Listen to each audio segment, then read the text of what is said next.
Hey there, Reese from the Point Music News for another podcasty thingy. Going outside our realm of the Sunshine Coast again, and this time our special guest is from Brisbane, Mr. Jack Bratt.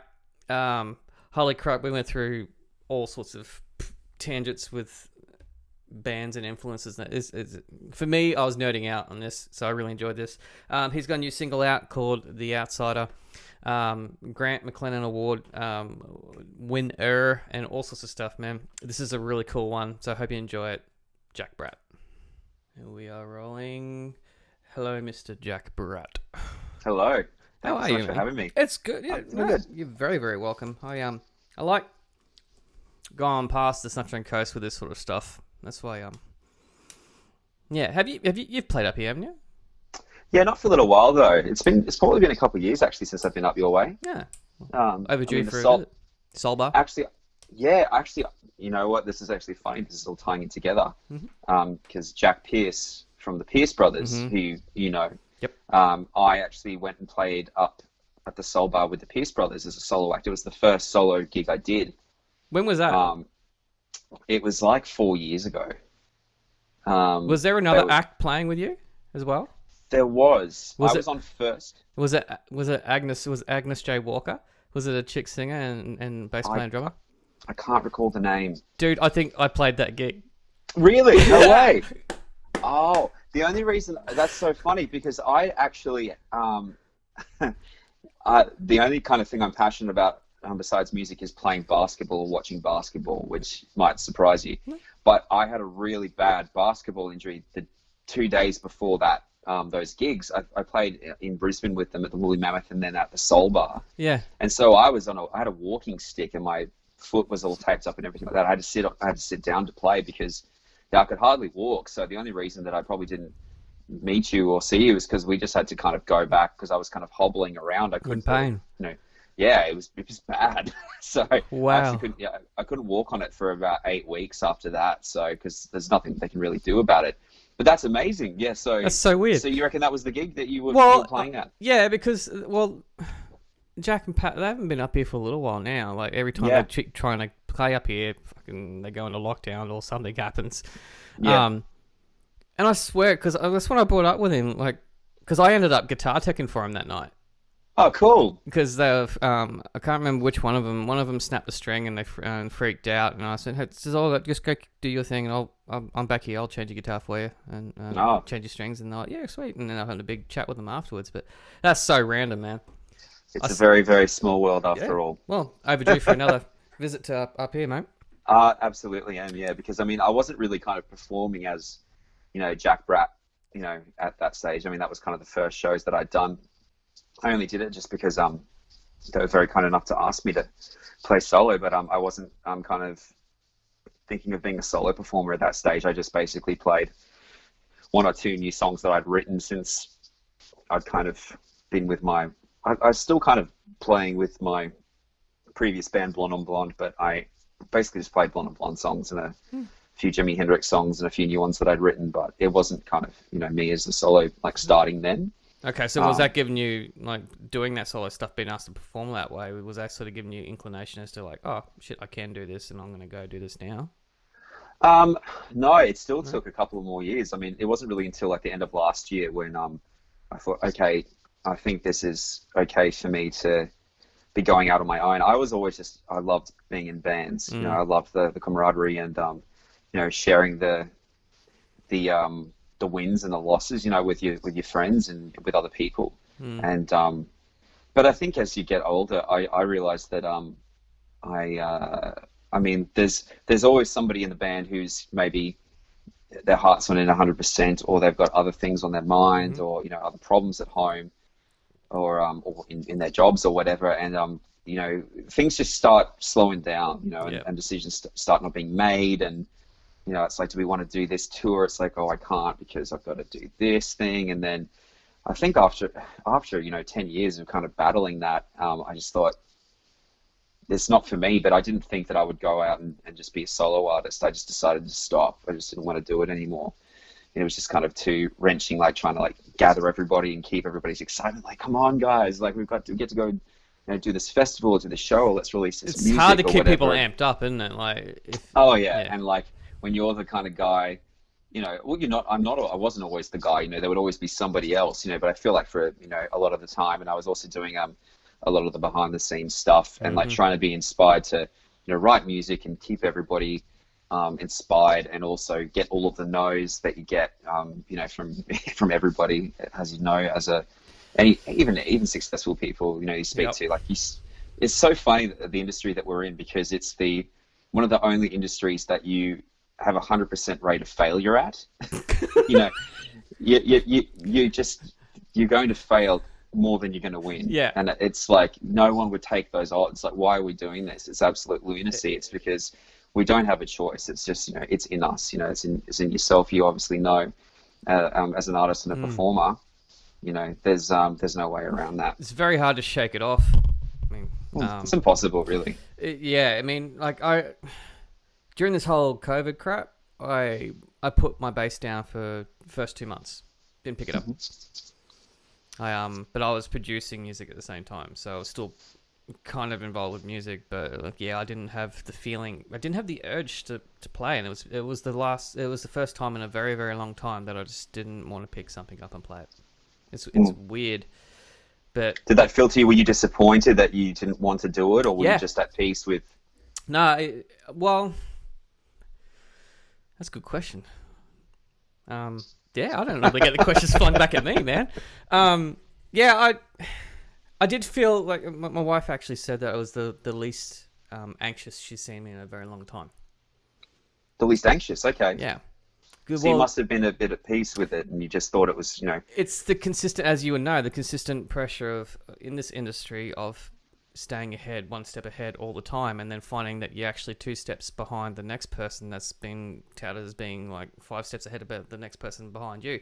It's just a constant battle, and it's very draining when you're told one thing and then you're told another thing, and you're just trying to keep pushing for. All you want to do is just goddamn play some music and have it heard, but you're competing with so many other people, and then also, I don't know how you feel with self-criticism, but you're always playing with those inner demons as well, just going, oh, my music sucks, oh, that kind of crap.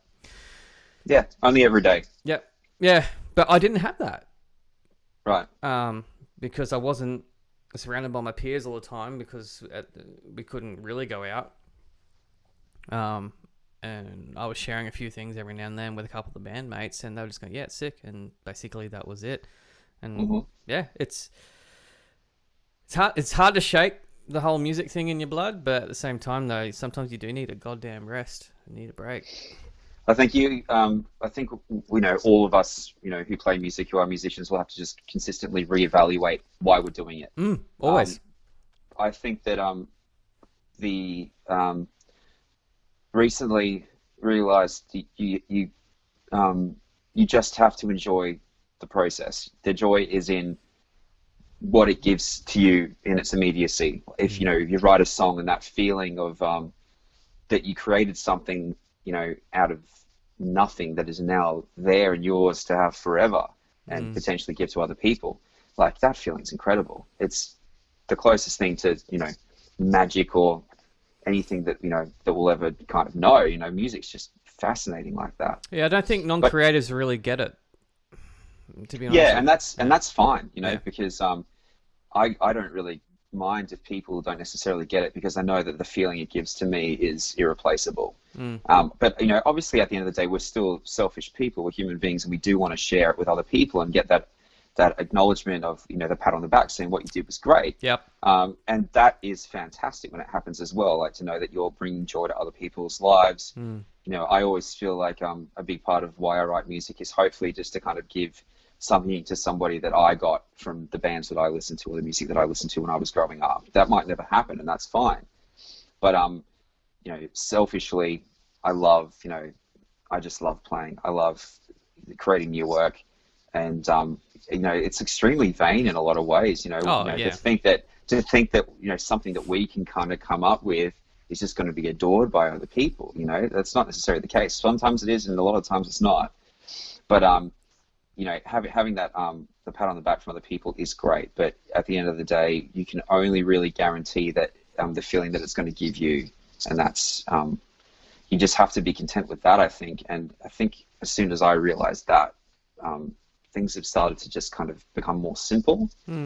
And you know, even though I'm releasing music and, you know, hoping to build an audience and make it on a grander scale, I appreciate the initial stages more now. Like I appreciate writing a song more now. I can't explain it, but it's just like, this is just fascinating. Like to think that this wasn't here 15 minutes ago. Yeah. Now it is.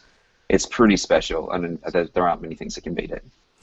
Well, apart from like say like painting or well, creating life, I guess would be another thing. But yeah, we'll get to that. Any artistic endeavor, or yeah. But the reason why we're chatting right now is because you've released a new single. Was it The Outsider, which is actually the same name as my favorite A Perfect Circle song. Ah, great, yeah. I love that song. That's off 13th Step? Bingo, nailed it. Yeah, right, okay. That's been a little while, but that's a great record. Yeah, it's an awesome record. But the thing that struck me when I first heard this, and you may be like, not completely off the park on that, the first artist that came to my mind that reminded me of was Matthew Sweet. That's really cool. Yes. Sick of Myself, Matthew Sweet, is that? Girlfriend is probably the album that comes to mind, which is actually had the single Girlfriend, which is, I love that song. Indie artists from the 90s kind of. Yeah, absolutely. Yeah, there's a song he did called Sick of Myself, which is a bit of a notorious friendship song with me and some of my friends. It's we would always go around to their house, and they had a little kind of bar in their house, and they had their classic. The bar was called Aces, and it was like the Aces playlist. It was just like the perfect mix of songs. It had RatCat and stuff on it. Dude. And you're one of the rare people that'll actually mention that band to me. We can talk about RatCat after this. If you But Sick of Myself by Matthew Sweet was on that list and played at very, very early hours of the morning throughout Wollongabba for many a neighbour to disapprove of. But it's a very special song. He's a very special artist, so that's cool. I'm not a conscious or a huge fan of his not that I'm not a huge fan, I just haven't kind of got into it into his extensive catalogue. But I mean, I'm definitely a 90s kid as far as music goes. Yeah, well, same. And, leading to RatCat, if you want to talk about RatCat, I'm a huge RatCat fan. Dude. Massive RatCat fan. I've got the Tingles EP and Blind Love on vinyl here. So do I. Yay! All right. Well, yeah, we'll have actually, a few years ago, because I had a friend who is very good friends with Simon Day. Yep. And we were playing in Sydney, and we had to play two shows. This is with my previous band. And we had to play 2 shows really close together. We had half an hour to pack down and get to the next venue and play the next show. And he brought Simon Day to our first show. Get fucked. And I was like, what is happening? And it was there was nobody there. It was we played at 6 p.m. or something like that. So it was basically Simon Day standing in front of me, and then the bartender, and that was the only people there. And my friend was sitting at a back table, and so I was basically just playing to Simon Day, thinking this is just insane. This should not be happening. And then I got off stage and I shook his hand, and he just said, "Man, that was fantastic, and it was great." And I was like, I have to go, man. I'm sorry. I love your band, and I just I've never been able to see RatCat play live, but amazing band and such an underrated band in Australian pop rock music or whatever. Not really, man. They paved the way for quite a few. Well, because they were just pre Nirvana explosion, like that. Or during they played that First Big Day Out with That's right. Nirvana. But I mean, if you go to speak to a younger person nowadays, I think you'd be getting a lot of blank looks if you bring up the name RatCat. No. So. I mean, a lot of those bands, and Magic Dirt after that, and bands like that are so important to people like myself and people my age group and my demographic. Who, even though they're not they weren't as popular as some of the other bands around the Australian music scene like Green Spoon or Spider Bait or It's still whatever. influential, man, and It's huge bands. particularly with the Yeah, underground absolutely. scene. I mean, Oh, I, yeah. I was a massive fan of like the Sharp. The Sharp. I'm not familiar with the Sharp. You have to send me some Another stuff. yeah, another famous three-piece band, but they were Are they basically from Sydney or? Melbourne Knights, I believe. They were Okay. basically the precursor to the Living End. Oh, So, okay, cool. upright So bass. Stray Cats fans and Yeah, Brian Setzer and stuff. and they were wearing skivvies and yeah. Cool, okay. I'll send you some stuff about the Yeah, Sharp, send me a man. link. I'm keen to hear They're it. pretty freaking rad, man. Anyway, awesome. back to your single. We fucking sidetracked massively there. Because it's just Trying to deflect. yeah, deflect all just the questions about me. Matthew Sweet thing. No, because that was it's your tone, your vocal tone. That basically Okay, cool. straight up. We just went, yeah, Matthew Sweet, straight up. But yeah, Awesome. but the actual song, man, is fucking killer. Thank you so much. You're That's so welcome. kind. Yeah. Yeah. Yeah, I guess yeah, it's interesting. You're never sure what to expect when you put music out there, and guitars aren't necessarily cool nowadays. Yeah, yeah, no, okay. Yeah, I mean, it depends. Like, it depends, like, in what kind of style you're playing. If you have a guitar or whatever. What I'm doing is a little bit more, it's a little bit more decade defining, I guess. It's just the music that I was brought up on. You don't really have a choice. That's just the music that gets you early on and sinks its teeth into you, stays with you forever. Oh man, I love the constant like reflections of '90s stuff because that's my era too, right? So, Yeah, absolutely. I love all that sort of stuff. Because I was listening to your previous single as well. Yep. That's that Spades. Spades, yeah. Yeah, and is that the one that you won the Grant Lennon Award for? Grant McLennan. Grant McLennan, sorry. Yeah, Yeah. I did submit a pretty brutal bedroom demo. My recording skills are not really up to scratch, so I was surprised that they liked it. It was the best I could do. I mean, like, I worked on it really, really hard. Yeah, I kind of wrote it when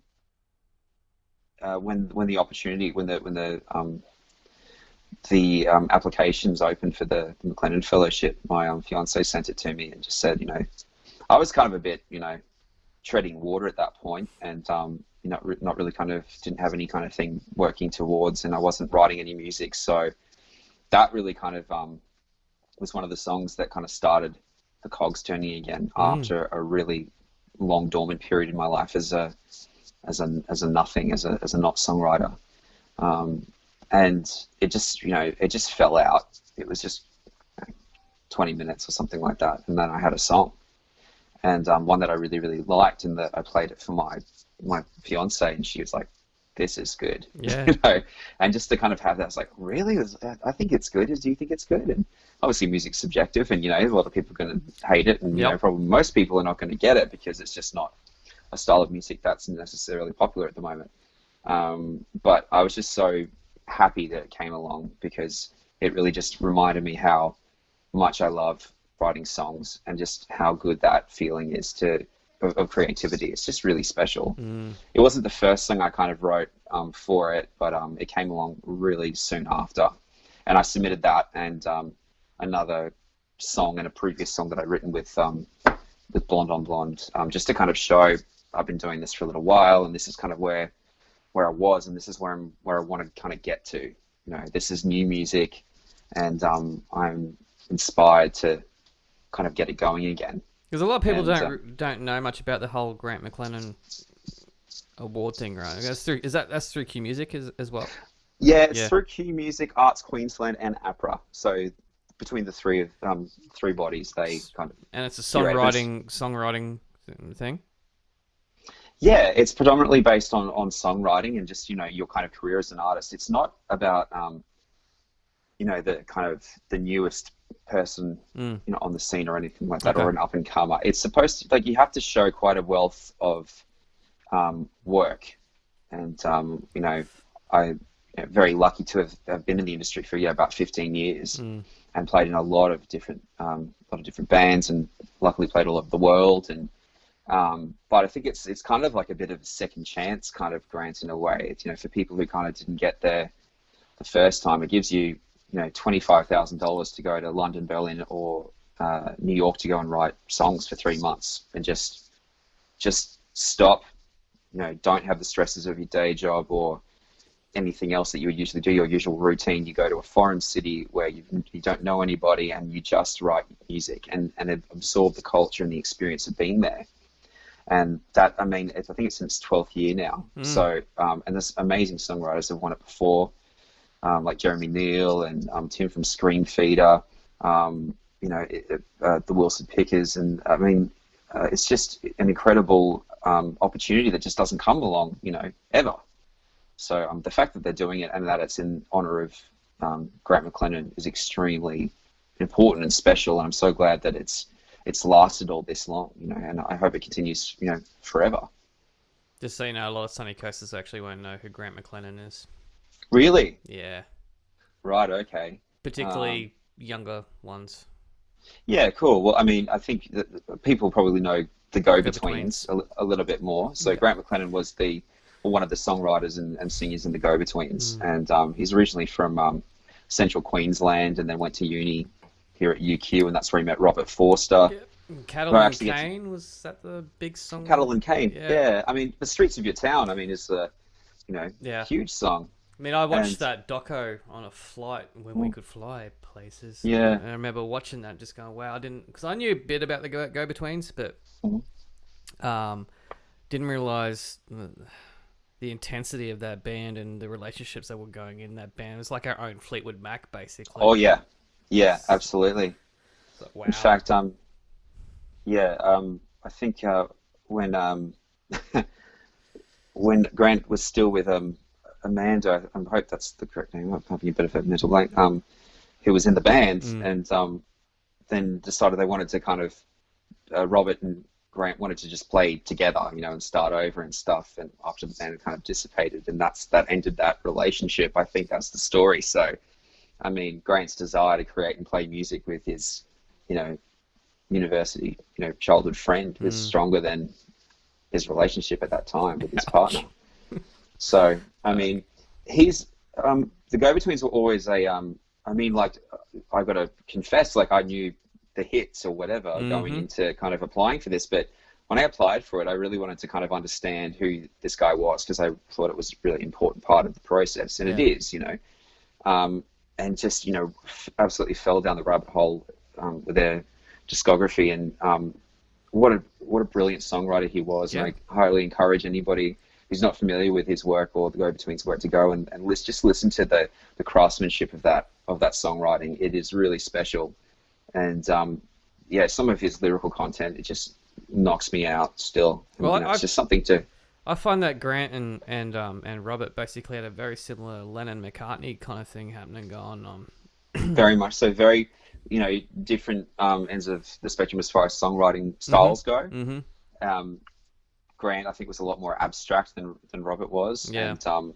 And just the imagery he can create, he was able to create, is just astounding. Actually, I'm going to see Robert Forster play next Friday, which I'm really excited about. I haven't seen him. He's playing a small show up here at the Powerhouse. And I was going to say, it sounds like something the Powerhouse would be having on. Yeah. So obviously it's social distancing, and it's all kind of seated and stuff, so you can't get up and bust a move. But I saw him play when they opened the Go-Betweens Bridge here in Brisbane.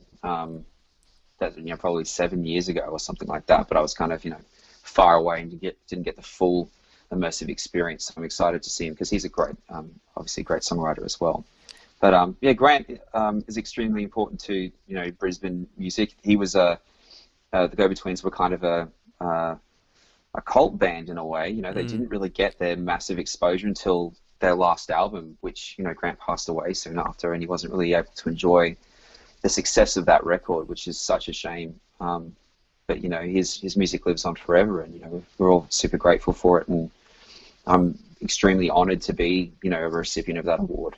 And that's where things have gone a little bit weird for you, because you got the award and you were supposed to go to New York, and then boom, COVID.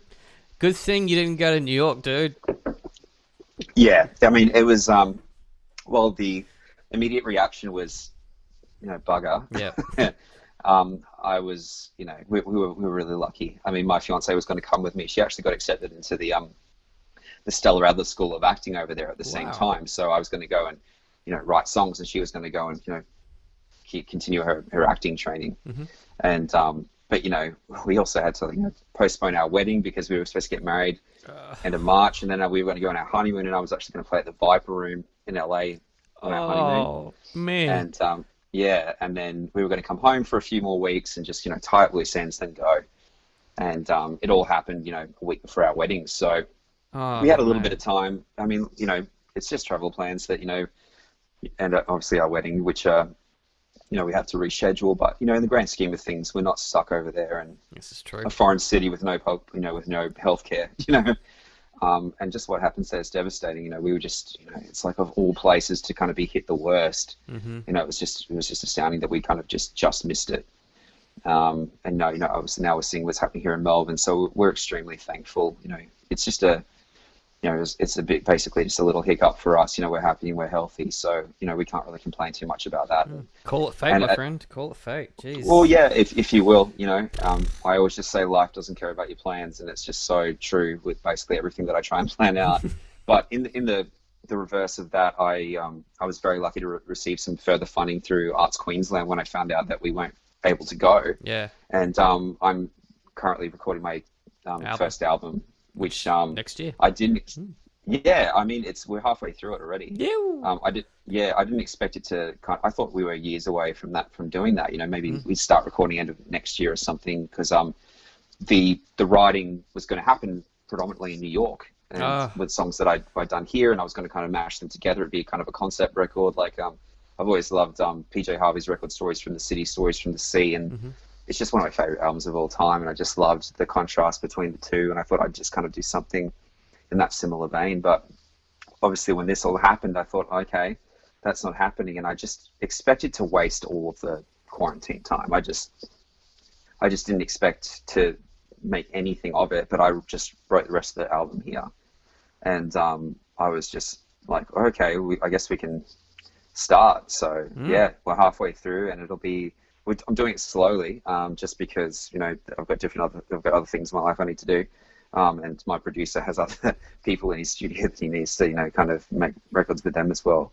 And it's just, I wanted to kind of keep writing just in case something else kind of came along. But Yeah. I mean, we have all the songs and stuff. If something else comes along that's special, it might sneak on.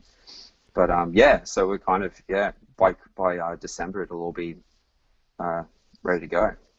So does that mean that you've been using that funding from the Grant McLennan Award? Have you been using that funding, or is that going to go? No, that's just only to be used to go over and do the fellowship. Can you still use that then? Yeah, absolutely. Woo, it's just obviously this is extreme circumstances. You can't. This has never happened before. So we'll see you over there in 2030, basically. Yeah, looking forward to it. So yeah, I'll report back with my Zimmer frame. But no, as soon as it's all clear, I'll be jumping on a flight, because I'm pretty excited about spending 3 months in New York. Just to keep writing and just to have those experiences. I love that city. I've always had a very special connection. I've been a few times, but only for short periods of time. To spend 3 months there and just to be amongst, to be living in New York and not have to kind of be a part of the grind or whatever, just to kind of explore the best bits of it is, once in a lifetime, and you're lucky if that. So. Well, my sister used to live over there. Live in New York City. Wonderful. Whereabouts? Across the road from Central Park. That's all I know. So in Manhattan. In Manhattan itself, awesome. yeah. She married a New Yorker. Wonderful. But she, I went over to the States, but they were living in Vegas at the time. So basically, I went to Vegas instead. I would have preferred to have gone to New York City. It's a little bit different than Vegas. But with Vegas, I actually got to see Gary Clark Jr. live. Oh, wow. I was literally like this far away from Gary Clark Jr., man. This is before he got big. Wow, okay. So he was playing in a leather shop, so like a leather jacket shop or something like that, underneath the Hard Rock Hotel. Oh, yeah. And my brother-in-law... I know the one, actually, yeah. Yeah? And we stayed there a couple of years ago at the Hard Rock, yeah. And my brother-in-law was fairly high up in hospitality in that industry, in the casinos and that, because he was running Hakkasan in Crystals, or whatever. It was just one of the Japanese restaurants there. Oh, okay. So he had all VIP access. So we got to go. He took me to see Gary Clark Jr. in a VIP event. I got to see a full set of that, and then he goes, "All right, come with me," and then walked down to the pool front, and there was Dropkick Murphys playing for 2 hours. Wow. Killed two birds with one stone with that night, man. I still remember that quite vividly. That's a hell of a night. That was one of the good things about Vegas, is seeing all that sort of shit. But I would have loved to have gone to New York at the time. That's just one of my places to tick off. The most amazing. I mean, I have to one up you though. Yeah, go for it. The most amazing. I mean, LA is just insane for that. Like, just.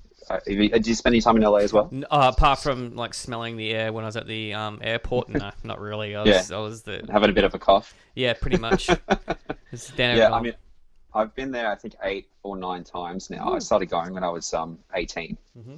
So when I turned 18, my first band, the band was called Shifter, and we just we won Triple J, or the band had won Triple J Unearthed just when it was a competition. I remember Shifter. Yeah. Oh, okay, cool. Yeah, so I joined just after that song Butter came out, and so we played at the Roxy on Sunset Strip, which is insane. Yeah. I mean, like my first gig one of the first gigs I played with them was like 6 months after I joined. We'd only done maybe 5 or 6 gigs, and then we were playing at the Roxy, and then we went back the next year and played the Viper Room and played South by Southwest and stuff like that. But so I've been very lucky to go to the States a lot of times. But my fiance and I went just for just a little bit of a holiday, like a 10-day holiday, 3 years ago, maybe now 4 years ago. And we went to this place called the Baked Potato. I'm not sure if you're familiar with it. No.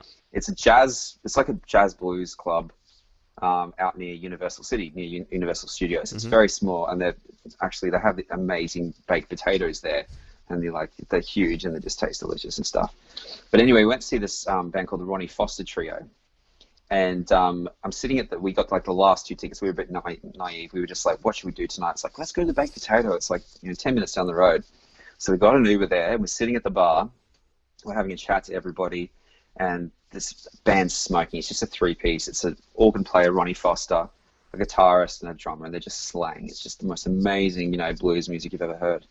And then a lot of these guys in black suits start kind of appearing, looking like Men in Black. Mm-hmm. Like they're just like, got the black ties, the white shirt and stuff. And they're kind of like, they've got like walkie-talkies or they're speaking into earpieces and stuff. I'm like, what the hell is going on? And then the guy leans over to me and says, Stevie Wonder's sitting in the corner. Oh, damn. And I said, what? And I look over and Stevie Wonder's sitting in the corner. And then he gets his guide to lead him to the stage, because Ronnie Foster used to play keyboards with Stevie Wonder. Oh, wow. And he picks up the microphone and he starts singing Isn't She Lovely, like 3 feet from me, because he can't see where the front of the stage is, and I'm slightly to the left of the stage, sitting on the corner of the bar, and he's singing Isn't She Lovely to me and like my partner. We're like, this is not happening. It was insane. There's 30 people in the place. It's tiny.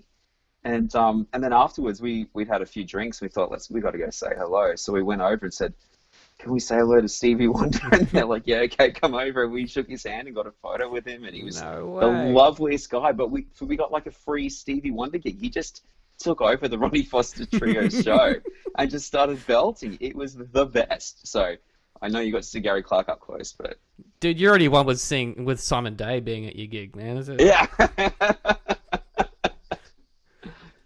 I've only had one fanboy moment. And that was with Jeff Martin. Oh, was he nice? He was lovely, man. I hear he's killer. I've never seen him play, but my friend Matt, who runs, he's one of the guys at Riffs and Licks in Brisbane. He's a close friend of him and goes to see him all the time, because I didn't realize he lived here. Yeah, between here and Canada. Yeah, but he spends a lot of time in Byron, I think. Yeah, and at one stage he was living on the coast, and then he was living in WA at one stage. Yeah, he's all over the place. But he played Solba. Oh, really? Probably. Oh, cool. I think this is probably about 5 years ago or something like that, on a solo tour. There was literally 60 people in there to see Jeff Martin, and I just went, wow, this is criminal, because this dude's an absolute freaking legend. Mm-hmm. And he came down after finishing his set, which was just killer, and he came down and mingled with the crowd. And I just went, fuck, he's coming straight to me. I'm like, shit, don't lose your shit. Because I don't normally fanboy over stuff, man. I'm like, I'm cool.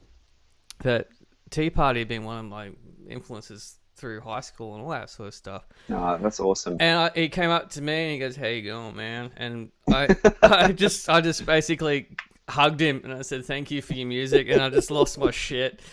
And then I rambled something, and then I went, "I'm gonna hug you again." And I just hugged him again. It's cool, man. It's rock and roll. And I was like, "Fuck." And I looked over my mate, and my mate's just pissing himself laughing, just going, "You just totally fanboyed and lost it." I went, "Ah, shit."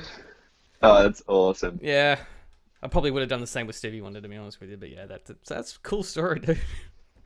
It was too absurd to fanboy over. It was just like, this can't even be happening. Yeah, it'd be one of those blinking and you don't know if this is actually kind of happening kind of moment because of the fact that you didn't go there intentionally to see Stevie Wonder play. No, it was lunacy. It was the last thing I expected to happen that night was Stevie Wonder come in and start taking over a gig. And then it was so funny that he was facing my way. That was the he wouldn't have known, thing. Man.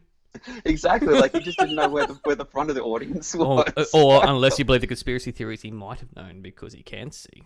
Oh well, I don't want to get into that. I have heard. I've heard the stories. The mic catch and that sort of stuff was the one that got me. Funny as and maybe he's just got this. He's got like the whole like Daredevil. He's got heightened sense. The Daredevil sense thing, senses. Man. He can see yeah, that's it. Yeah, he's like a bat, sees sonar. That's it. Yeah, exactly. Yeah, that would explain everything. Mm. I like the film clip you did to Outsider. Thank you very much. It's very, very 90s. Like, is it really? Oh, dude, easy. Like the sort of home job spacesuit walking around through Brisbane, and just it was very much done on the cheap, last minute. 2 weeks before the song came out, I forgot to do the film clip really, and forgot that you needed to have some lead time with press and things like that. I just there's a lot of other stuff going on at the time, but the director Bradley was amazing and turned it around so quickly, and the spaceman Christian is an incredible actor and dancer. He just does it all, and he just was happy as Larry, kind of being in that spacesuit for like 12 hours. And he's just would have been he was hot. a really good sport. Yeah, it was in the space. It was all ripped at the end of the day and stuff like that. So he was a really good sport. And my beautiful fiance is the love interest. I was going to ask that. So, yeah. So she was she was awesome. I'm so glad that she agreed to do it. She was a bit like umming and ahhing about doing it. What I laughed at, because I watched the end of it all the way, and then you got the NASA footage, and I was just going fuck, because I'm compiling a film clip right now for our next single that one of my bands is doing, and it's using all NASA footage, and the same footage is in that fucking film clip. Oh, is it really? Oh, okay, yeah. It's like, oh shit, yeah, this is random. I love it. Well, you have my permission to use it. I don't know if that will. Well, all you gotta do is acknowledge NASA, waiver. And they're okay with you using it. I think they're fine. Yeah. They've got bigger problems. Yeah. There's UFOs now. So. Well, Joe Rogan's on their case, man. Oh yeah. He sure is. So he's moving to Texas, apparently. Yes, he is. Do you know where he's going? I'm not that much of a stalker, dude. It's a big state. It's a big. He's going there because he can shoot freely, and I wouldn't know, man. I really don't. I just listen to his stuff. I'm not a Joe Rogan fanboy. I just like his podcast. He's good. So with half the album basically done. So that's what, you're in the mixing process right now, or you finished tracking? No. We're about. I'd say we're about 40% way through tracking. Actually, it's not exactly. We're not exactly at the halfway mark, but as far as tracking stuff, we're about around the 40% mark. There's still things that are going to kind of change as we go along. We'll kind of revisit stuff, but but it's coming along really, really nicely, and it's been really exciting working with my producer Joel Miles, and because we've been friends for like 15 years, so we just get to kind of hang out and put this record together. It's really exciting. It's just really fun. Well, it's got to be a different experience for you though, doing. Pardon me. Like, this is your work. This is your. Because I'm assuming you've done albums before with previous bands, or is this your actual first proper, legit album You've done I've EPs actually, and shit. yeah, Yeah. lots of EPs. I've recorded several albums, but Right. nothing that's ever come out. This is going to be the first one that will actually be released to the public. It's funny, like, yeah, how many albums get recorded and never released, but for people run out of money, or people leave the band, or it's a pretty stressful process. Oh yeah. I was saying today, I was saying to one of the other guys in the studio, it's like, this is a lot more work than I really kind of expected. Not that I just didn't think about it, but it's a long process, and it's grueling, and it's long days, and even though it's extremely fun, but there's times where I'm kind of almost falling asleep, on the couch listening to the Try being a playback bass for the player, next time. man. Yeah. It's boring as fuck. I've done all my bits and pieces, but Yeah, but this is the flip side of it, because when you're in a band, you kind of do your parts, and then you've got time to recharge, or chill out, listen to other people do their thing. But you're always the one doing stuff. So when that's done, you don't really kind of get a breather. yeah. But that's really good. It's just you have so much more control over it. And I'm basically playing most of the stuff on the rest of the album. So it's kind of my performances, and I can play the songs the way I want them to be played, and so there's a lot of freedom in the control, if that makes sense. You're doing a Dave Grohl, man. A little bit, Mm. or a Kevin Parker, or Oh yeah. That's yeah. cool, It's though. just it's just cheaper if I do it. Well, that's the thing. I mean, I've taught myself production, like I said, during this COVID thing. I'd been learning it prior to that, but writing an album myself, yeah, I've been doing it here. Okay, cool. And to upskilling, I'm always constantly trying to fucking learn stuff and upskill shit. But it's funny how, I don't know if it happens for you now that you're in the whole process of writing an album, and listening to things, and like I'm assuming you're in a production aspect as well. Like yeah. How much when you listen to songs now and you just go, I've never actually heard that part before, and now I can't get rid of that. Like just popular songs, you just go, I've never picked up on that freaking part. But now that you constantly listen to these bits and pieces, you're always dissecting shit for your own songs. You constantly hear other stuff now. Yeah. I mean, that's the good thing about collaborating with somebody else, and relinquishing a little bit of control, because Joel comes up with things that are just not in my brain. Yep, that I would never have even thought of. And at the start, you're like, that's uncomfortable, but then you're like, no, I like that. It's something that I could never come up with on my own. And there's just a lot of trust that comes in with that. And for a long time, like in other bands and stuff, I was very unwilling to kind of relinquish that control. I just had a very clear vision about what I wanted, and it has to be like that, and it still is to a certain extent, but having the luxury of even though you've written the song, but suggestions of structure or parts that could be enhanced, or things that could be added that aren't from yourself, it makes the song better. And that's been a really eye-opener for me this time around. Yeah. You are right. It's very hard to sort of just let go of certain parts and let go of control, and be willing to try things that like don't fit into the formula that you have in your head. I mean, playing in rock bands, particularly in the 90s, that sort of stuff was basically no click track, just rock and roll straight through, and no extra layers. It's just fucking guitars, bass, drums, maybe keys and some vocals, and maybe some vocal overdubs, and that's it. Yep. And when you're in that mindset, you're just constantly going, yeah, this is how we got to do things. But I mean, the way we are now with digital technology and that sort of stuff, we can do whatever the fuck we want to do.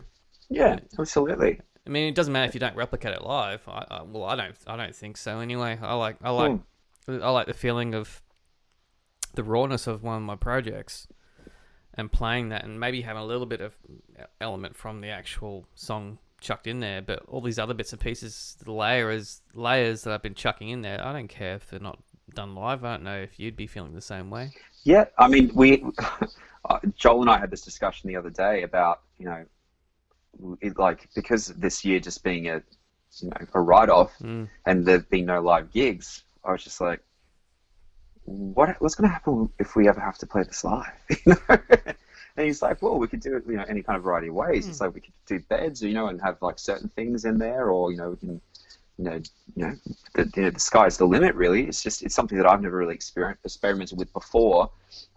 But I think we might have to get to a point where that might be a necessity for this music, because it's getting pretty complex, and also just, you know, with touring, and, you know, I can't take 10 people with me, you know, so yeah, it's going to just have to be a compromise, I think, and sometimes, you know, sounds that you create are iconic, you know, that you know, I mean, REM always plays with that, or always played with that backing track for Everybody Hurts, you know, it was just the sound of the song, and it didn't sound like it without it. And there's a lot of, you know, instances like that. So while I've always been a rock and roller, and, you know, enjoyer of, you know, live music, it doesn't make it any less live, you know. Everybody who plays country music nowadays plays with triggers and click tracks and backing tracks and everything like that, you know, and you're almost like kind of laughed at if you don't do it in that industry. It just hasn't kind of crept its way into whatever rock and roll music there is left, or alternative music, I guess, whatever you would classify my genre as. But yeah, no, I'm definitely open to it. I mean, I don't see it as any less of a, you know, pure endeavor or anything like that. I think it's fine. I think you utilize whatever you can to be the best you can at whatever you're doing. Dude, I'm keen to hear this album now. Oh, thank you. No, you're welcome. You know what? We've hit 45 minutes. It does go quick. I told you, it's like a freaking vortex in this whole little, it is, man. Little digital world. I'll wrap this up now. I'll have a chat to you after we've finished here. But, sure. I'll chuck in the links to the film clip and to your Spotify and that sort of stuff in the thank you description below. Jack Bratt, this has been an absolute... I wasn't expecting the RatCat shit, so... Yeah. I just try and work it in wherever I can. Yeah, man. I've been trying, and I'll get to always falls flat. Ladies and gentlemen, Jack Bratt, thank you very much, bud. Thank you so much, man. Good to meet you. Thanks for tuning in. I hope you really enjoyed this episode. I had fun, and random chats afterwards. Plus the whole RatCat thing had me won over. If you have enjoyed this podcast and other ones in the series and have not yet actually gone through and subscribed, you just got to press that subscribe button down there, and all is sweet. You'll be notified when we have more podcasts coming up. Thanks for supporting local music, live music, Australian music, all kinds of music. You guys are legends. Cheers.